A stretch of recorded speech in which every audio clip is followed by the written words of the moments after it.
peran pengharapan dalam Kristus ketika kalau ada orang yang menghadapi penderitaan yang panjang banget, orang yang sakit kusta sejak lahir gitu. Pertanyaannya dirubah, bukan mengapa, tapi begini, bagaimana kalau saya mengalami penderitaan? Halo semuanya, kita kembali lagi dalam program berkat Belajar Kebenaran Tuhan by Pelangi Kristus. Saya Renat dan hari ini kita melanjutkan topik tentang apologetika penderitaan dalam rangka Hari Pahlawan. Nah, yang lalu kita sudah bicara soal keberadaan penderitaan dari perspektif Kristen. Nah, kali ini kita akan membahas respons orang Kristen terhadap penderitaan tersebut. Sebelumnya, salam Magda, gimana kabarnya? Baik, Tuhan Yesus senantiasa memelihara. Puji Tuhan. Salam Ibu Bapak Saudara yang setia mengikuti podcast ini. Nah, Bu, ini saya ada beberapa pertanyaan nih tentang seputar respons orang Kristen terhadap penderitaan. Nah, Bu, menurut Bu Magda, bagaimana seharusnya orang Kristen itu menyikapi penderitaan? Baik, meskipun ya penderitaan pribadi gitu, kayak misalnya mungkin sakit-sakit atau mungkin kemiskinan, atau penderitaan bangsa gitu. Kayak misalnya kan bulan Agustus kemarin kan kita barusan ada demo tentang ya beberapa hal, dan juga atau mungkin tentang kayak ada korupsi gitu mungkin. Nah, menurut Ibu gimana? Oke, jadi ini pertanyaannya ada dua sebenarnya. Berarti kalau menghadapi masalah penderitaan pribadi atau ada masalah di antara bangsa kita Indonesia, ya.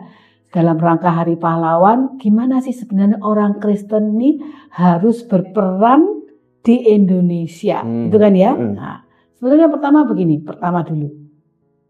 Bagaimana orang Kristen menyikapi ketika mengalami penderitaan? Ya, memang yang biasanya muncul adalah bertanya sama Tuhan. Kebanyakan ya kalau mengalami penderitaan, kecenderungannya bertanya, mengapa gitu kan ya? Di dalam pertanyaan itu kan seakan-akan penderitaan adalah sesuatu yang seharusnya tidak terjadi. Maka bertanya mengapa. Tapi sebenarnya kalau kita menyadari bahwa dunia yang sudah jatuh dalam dosa ini memang sudah tidak normal, ya kan? Sudah cacat, sudah rusak. Maka penderitaan itu adalah hal yang seharusnya terjadi. Nah, bahaya. Kalau dunia ini sudah rusak karena dosa, maka penderitaan itu adalah konsekuensi logis. Artinya memang penderitaan itu ya wajar ada. Maka yang harus ditanyakan, mengapa tidak ada penderitaan? Gitu ya. Jadi waktu orang bertanya mengapa ada penderitaan, orang Kristen perlu mengingat. Satu, pertanyaan itu hanya mengungkapkan keinginan untuk bebas dari penderitaan. Padahal bisa nggak? Nggak bisa. Nggak bisa, oke. Kalau nggak bisa, maka orang Kristen harus pertanyaannya dirubah. Bukan mengapa, tapi begini, bagaimana kalau saya mengalami penderitaan? Dirubah pertanyaannya. Padahal bacanya mesti mengapa toh? Karena pertanyaannya, bagaimana yang seharusnya kalau saya mengalami penderitaan?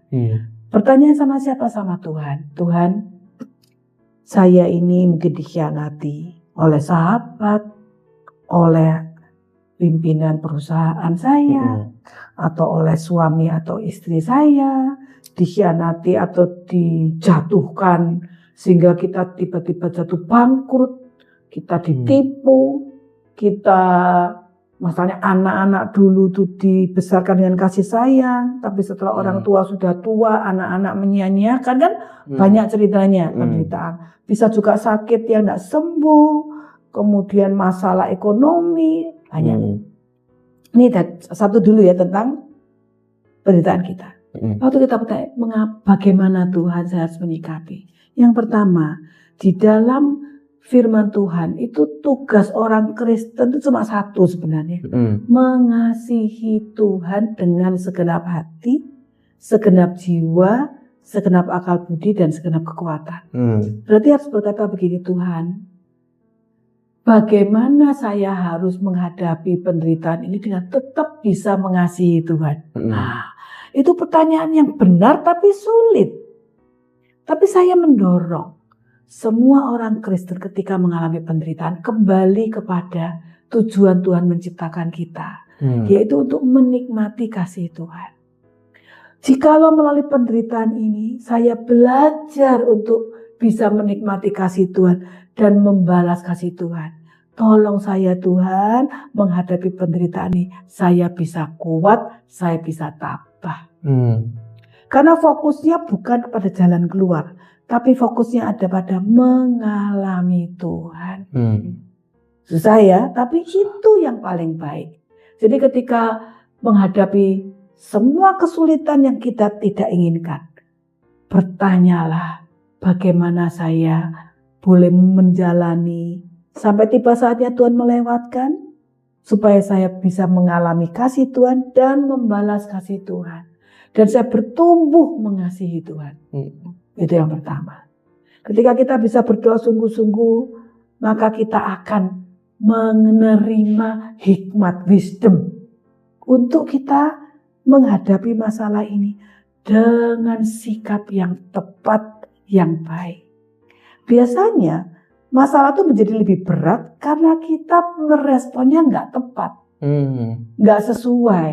Jadi misalnya responnya kecewa, pahit, mencari siapa yang salah, marah sama Tuhan, mogok sama Tuhan.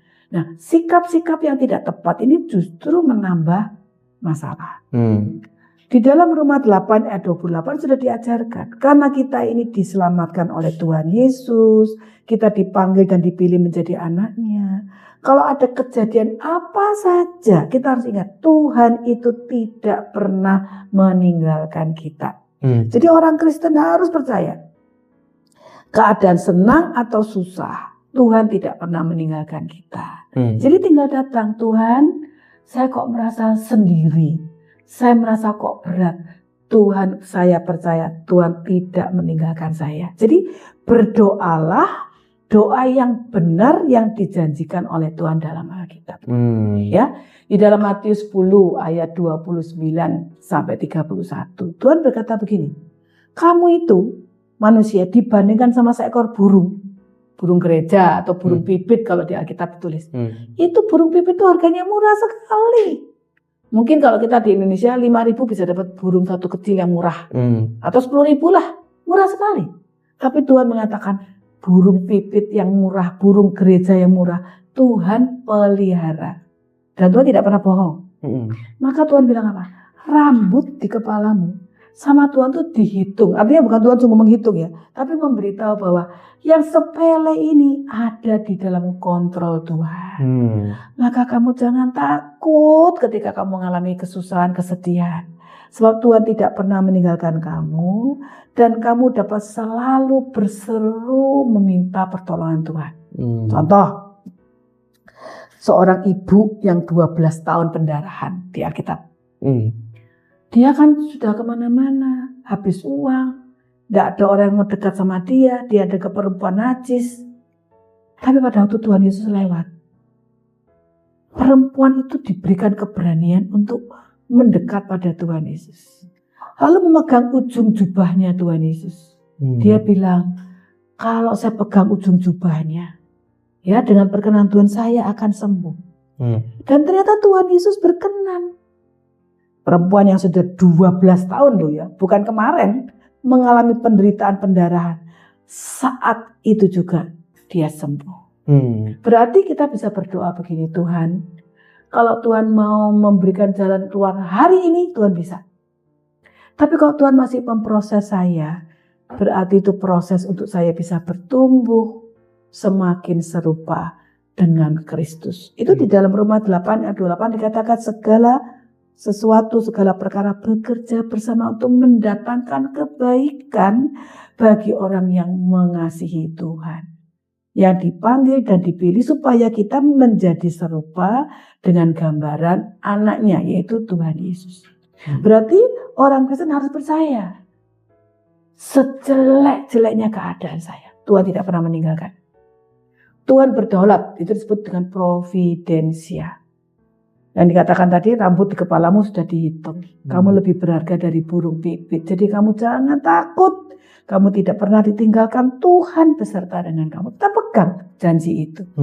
Ya, dan masih ingat tadi yang minggu lalu kita berbicara, Tuhan itu akan intervensi. Tuhan itu bisa menghentikan. Tuhan bisa memberikan jawaban yang kita tidak menduga. Terus ada orang tuh karena terlalu susah sampai tidak bisa berdoa. Roma 8 ayat 26 mengatakan Roh Kudus akan menolong supaya kita ini bisa berdoa. Jadi percaya, memegang janji Tuhan bahwa kita akan dipelihara. Jangan marah, jangan berontak. Datang sama Tuhan sungguh-sungguh. Nah, kalau tidak kuat gimana? Berat ini, tidak sanggup. Datang pada rohaniwan. Datang pada pembimbing rohani. Kalau kamu ada susah, suntuk, kamu datang kepada siapa? Orang tua mungkin. Kepada orang tua, orang yang dekat yang bisa mendoakan kamu.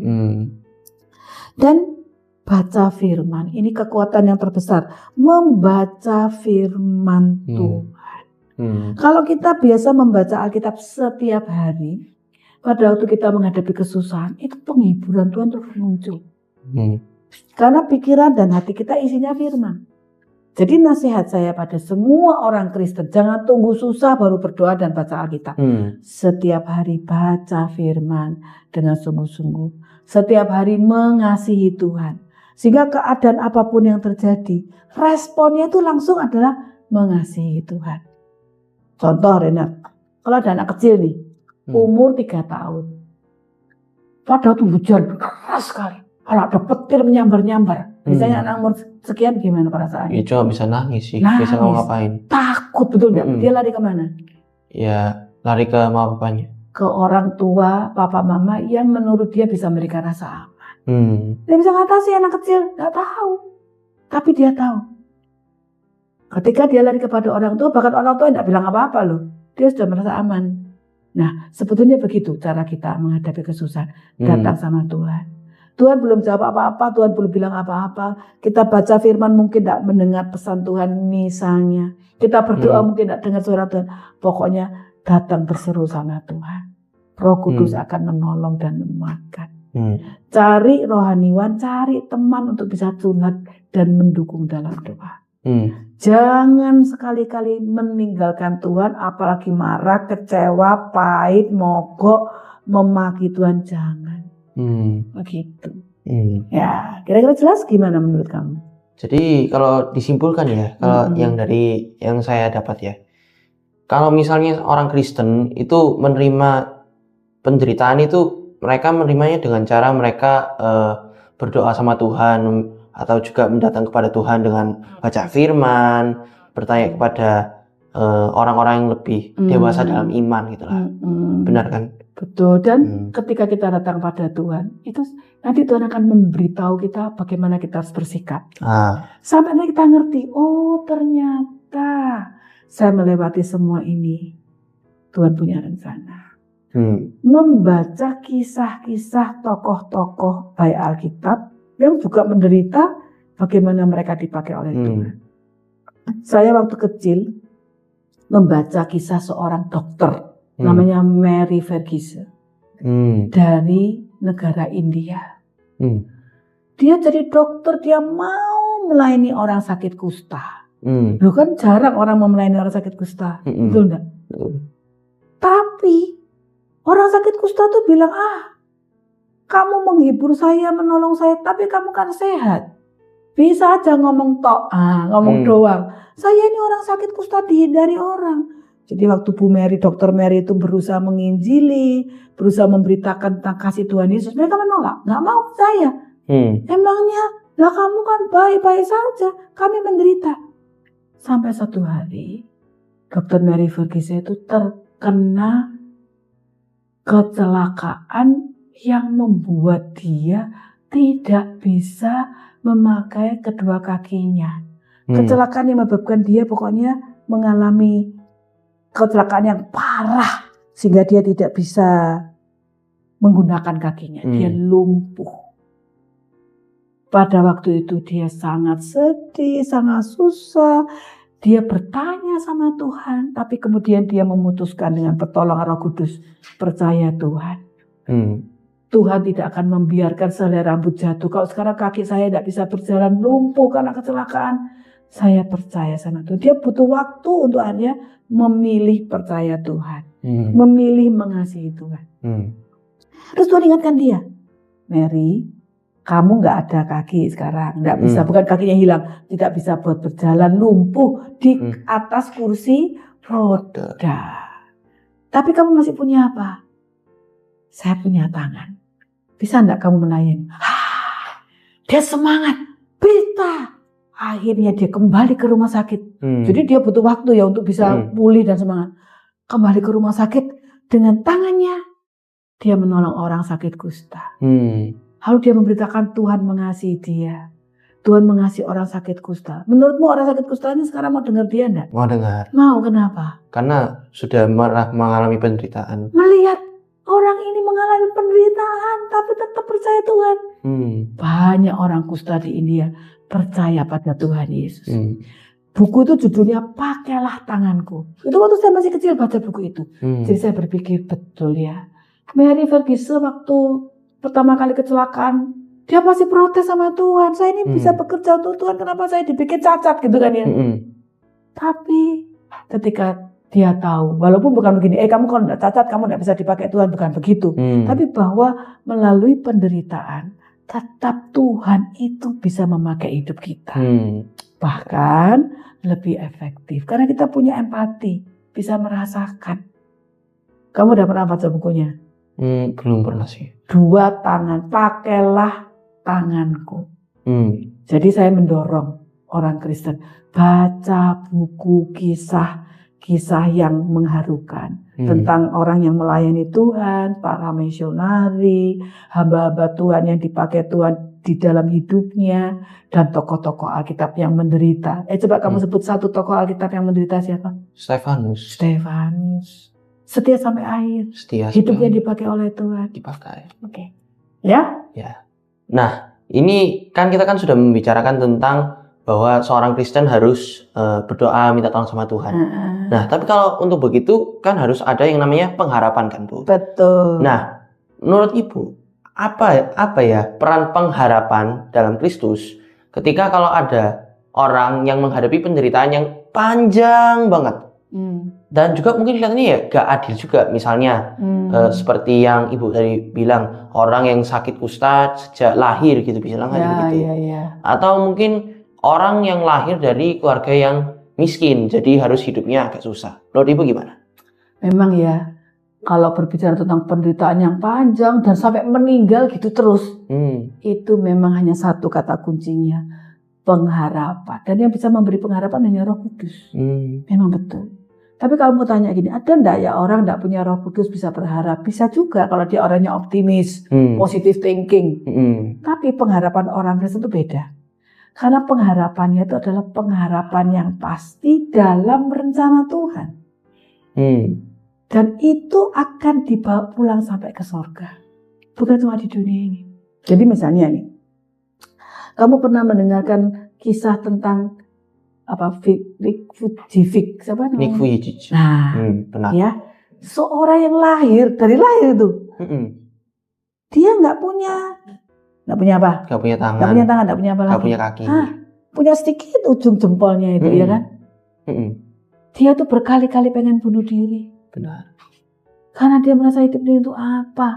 Juga begitu banyak orang yang teman-teman dia loh, sangat tidak sopan, dia sering digelundung-gelundungkan itu. Betul. Aduh, tapi orang tuanya sangat percaya kepada Tuhan. Terus anak ini didoakan, dicintai, sampai akhirnya dia terima Tuhan Yesus. Dia pernah cerita, dia tuh mau bunuh diri di bathtub. Tapi dia tidak bisa menggelamkan badannya, ya kan? Gimana caranya? Sampai Roh Kudus bicara sama dia. Dan setelah bergumul lama gitu, dia kemudian sadar hidup ini dari Tuhan. Jadi kalau saya mau menjalani hidup ini harus datang sama Tuhan. Ketika dia sudah berhasil kembali kepada Tuhan dengan pertolongan Roh Kudus, bagaimana dia sekarang hidupnya? Dia sekarang, setahu saya dia udah berkhotbah di Dia negara-negara. menjadi motivator terkenal di seluruh dunia. Dia bisa berkhotbah. Dan dia bisa mengembangkan kreativitas. Bagaimana cara sikat gigi, ya kan? Bagaimana dia bisa berenang nggak? Bisa. Saya sendiri berenangnya masih jarak pendek. Itu berenangnya sangat bagus. Dia bisa apa lagi, naik mobil? Namun bisa. Bisa. Dia bisa olahraga tertentu? Bisa. Dia sudah menikah? Sudah. Punya anak? Juga. Dia bisa menggendong anaknya. Punya cara luar biasa. Jadi begini, memang tidak semua orang akhir hidupnya seperti Ibu Jivik ini. Kenapa? Karena jalan hidup tiap orang itu kan berbeda-beda. Tapi ketika merespon dengan benar, dengan tidak mencurigai Tuhan, dengan tidak marah-marah terus sama Tuhan, walaupun pernah tahu dia kan mau bunuh diri, itu kan dia kecewa sama Tuhan, ya kan? Tapi dia memutuskan Tuhan itu harus, karena Tuhan baik, saya harus percaya kepada Tuhan. Dan itu membuat banyak anak muda yang gara-gara patah hati lalu pengen bunuh diri datang ke acara dia, mereka percaya Tuhan Yesus, ya toh. Dan bahkan kalau belum ada yang berkhotbah sama dia yang berkhotbah, banyak orang berkhotbah banyak yang bertobat gara-gara dia daripada saya. Kenapa? Karena orang melihat kok bisa ya, enggak punya apa-apa. Tapi hatinya dipenuhi oleh kasih Tuhan. Dan dia sudah mikir menikah loh, betul enggak? Tapi istrinya cantik, cinta Tuhan, dan anaknya normal. Iya kan? Luar biasa. Jadi bagaimana? Ketika ada yang merasuk di pikiran kita, mati aja. Tuhan jahat. Tuhan tidak adil. Kita harus kembali kepada firman Tuhan bilang Tuhan jahat, enggak ada. Tuhan bilang Tuhan tidak adil, enggak ada. Berarti percaya pada apa yang dikatakan firman Tuhan. Cuma tadi saya belum jawab tentang gimana kita memberkati bangsa Indonesia. Ya, anak bangsa ini menderita sampai mereka berseru-seru, kenapa kok pemerintah tidak apa ya istilahnya ya? Tidak adil. Banyak hal yang belum dikerjakan oleh pemerintah. Sementara ada orang-orang yang duduk di jabatan yang harusnya mengayomi, malah memperkaya diri. Kan? Jadi marah rakyat ini. Terus orang Kristen harus bagaimana? Nah betul, Renat. Orang Kristen harus berbuat sesuatu untuk menjadi berkat bagi bangsa ini. Jadi dimulai dari apa? Mulai berani berbicara yang benar, kebenaran. Entah melalui tulisan. Kalau jadi wakil rakyat ya harus berani ngomong yang benar. Kalau jadi pejabat eksekutif ya harus itu benar ya. Saya kenal yang akhir-akhir ini sungguh-sungguh ya. Kalau Tuhan berkenan, Tuhan jaga ya. Seorang ibu gubernur Maluku Utara, kamu tahu namanya siapa? Siapa lupa saya. Ayo, siapa?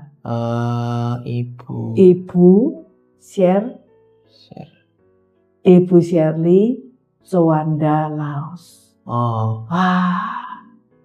Dia suami istri sebelum suaminya meninggal itu hidupnya mapan, nyaman, baik-baik saja. Tapi kemudian suaminya terpanggil. Ini tentang anak bangsa. Suami terpanggil. Saya itu dulu dibesarkan di Halmahera.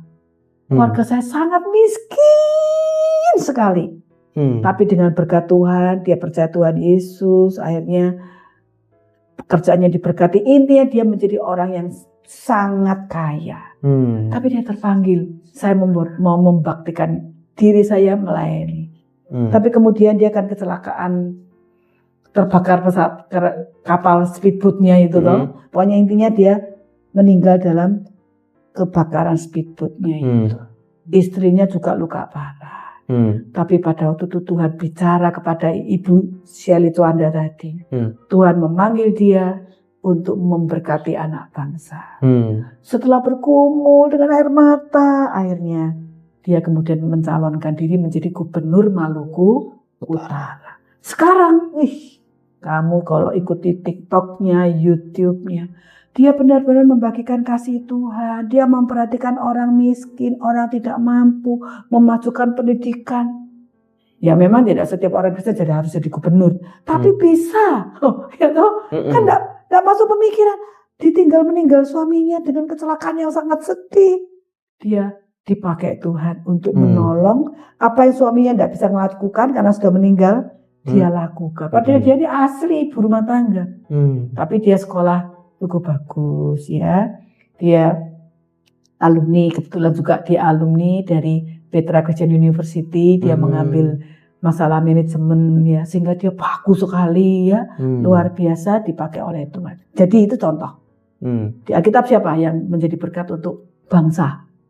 Tokoh Alkitab. Daud, siapa lagi?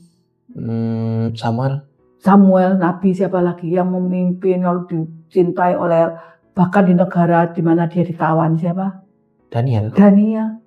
Ada lagi juga yang dijadikan menteri ekonomi, wakilnya Firaun, siapa? Yusuf. Jadi Tuhan bisa pakai. Renat, kamu belajar baik-baik, murid pelangi Kristus belajar baik-baik, berdoa, Tuhan pakai saya di komunitas saya atau di anak bangsa, tapi saya mau belajar yang baik, memberkati. Jadi bagaimana menjawab penderitaan? Tuhan menjawab melalui anak-anak Tuhan yang mau dipakai oleh Tuhan menjadi berkat, memberkati Indonesia. Gitu. Berarti kalau misalnya orang Kristen menghadapi penderitaan itu mereka bukan kayak, ya memang ada sedihnya, mungkin ada sedikit kecewa, tapi mereka tidak sepenuhnya kayak meninggalkan Tuhan, tapi mereka percaya dengan pengharapan penuh bahwa Tuhan pasti akan menolong gitu. Ya, betul. Ya, seperti tadi saya bilang Nick Vujicic itu yang sepertinya dulu dipermainkan sama teman-temannya, sekarang menjadi berkat yang luar biasa. Sampai sekarang masih hidup loh. Dan luar biasa. Saya kalau dengarkan khotbahnya itu saya mesti meneteskan air mata. Kok bisa ya? Tapi ingat, dari kecil murid-murid Pelangi Kristus dididik melalui orang tua dan melalui guru-guru untuk cinta firman, cinta Tuhan Yesus, dan berkata, Tuhan pakailah hidup saya. Melalui profesi saya, memberkati komunitas saya, memberkati anak bangsa. Gitu. Oke. Nah, saya ada pertanyaan terakhir nih, Bu. Nah, ini kan seperti yang tadi kita bahas tadi, kalau misalnya ada orang Kristen menghadapi penderitaan, mereka memiliki pengharapan ya. Nah, kira-kira ya, apa yang bisa kita pelajari dari pahlawan-pahlawan iman yang pahlawan iman ataupun pahlawan bangsa juga yang bahkan rela menderita demi kebenaran, mau itu kebenaran firman Tuhan ataupun itu bilang aja ya kemerdekaan. Lagian ini kan kita minggu lalu kan memperingati Hari Pahlawan ya. Jadi kita pahlawan-pahlawan yang rela untuk mempertahankan kemerdekaan Indonesia. Nah, gimana? Jadi begini, sebetulnya pahlawan-pahlawan iman atau pahlawan-pahlawan bangsa, seperti tadi saya sebutkan ada tokoh-tokoh yang memberkati Indonesia, salah satunya beliau ya. Tapi waktu yang lalu juga banyak sekali anak-anak Tuhan yang menjadi berkat untuk Indonesia. Sebenarnya yang hebat bukan mereka. Tapi kita melihat bahwa Tuhan bekerja dalam hidup orang-orang yang diperkenannya, yang dipilih untuk memberkati anak bangsa Indonesia. Jadi kata kuncinya di situ. Waktu kita mendengar ada anak Tuhan yang dipakai Tuhan luar biasa, kita melihat karya Tuhan itu luar biasa. Kenapa dari seorang ibu yang baru kehilangan suaminya, Tuhan bisa pakai. Jadi yang luar biasa Tuhan. Waktu melihat bagaimana Daniel, anak muda, dibawa ke Babel. Dia berprestasi, dia tetap setia berdoa, dia nggak takut ancaman. Siapa yang bekerja dalam hidupnya? Siapa yang hebat? Tuhan. Jadi kita melihat kehebatan Tuhan, kuasa Tuhan, kasih Tuhan, kebaikan Tuhan melalui orang-orang yang dipakai oleh Tuhan. Daud luar biasa, tapi yang bekerja siapa? Tuhan. Yusuf luar biasa, tapi yang bekerja dalam hidupnya siapa? Tuhan. Jadi, at the end, Tuhan dipermuliakan. Dan itu tujuan Allah menciptakan manusia. Melalui orang-orang yang dipilih Tuhan. Dan mereka bisa berkarya dengan pertolongan Tuhan. Dengan hikmat Tuhan, termasuk berani. Itu kan dari Tuhan. Ya kan? Punya hikmat. Berani speak up kebenaran yang kamu bilang tadi. Berani memperjuangkan kemerdekaan. Itu adalah cara Tuhan menjawab seruan. Oh Tuhan tolong kami menderita. Cara Tuhan menjawab begitu. Membangkitkan orang percaya untuk dipakai oleh Tuhan. Tuhan. Jadi yang bekerja Tuhan. Kita hanya alatnya. Gitu. Jadi singkatnya, pahlawan-pahlawan iman dan pahlawan bangsa itu dipanggil oleh Tuhan dan dipakai Tuhan untuk menjalankan rencananya. Yes, gitu ya. good. Nah, teman-teman, penderitaan yang kita alami bukankah akhir dari cerita kita? Di dalam Kristus selalu ada pengharapan dan juga selalu ada kemenangan. Nah, itulah yang juga kita tanamkan kepada siswa-siswi Pelangi Kristus, yaitu untuk tetap setia dan berpengharapan meski menghadapi tantangan hidup. Yuk kenali lebih dekat Pelangi Kristus melalui Instagram kami di @pelangikristus. Terima kasih ya Bu Magda sudah membantu kita untuk menjelaskan tentang apa artinya untuk melewati penderitaan dengan hati yang penuh pengharapan. Semua itu pertolongan Tuhan yang memberikan hikmat, ya. Renat, kamu berdoa supaya Tuhan pakai hidupmu. Amin. Ya. Nah, dan juga buat teman-teman semua, marilah kita terus belajar untuk menyikapi penderitaan ini dengan iman dan pengharapan. Sampai jumpa di episode selanjutnya. Tetap berharap kepada Tuhan. Pengharapan dalam Tuhan Yesus tidak pernah mengecewakan. Tuhan Yesus menolong. Amin.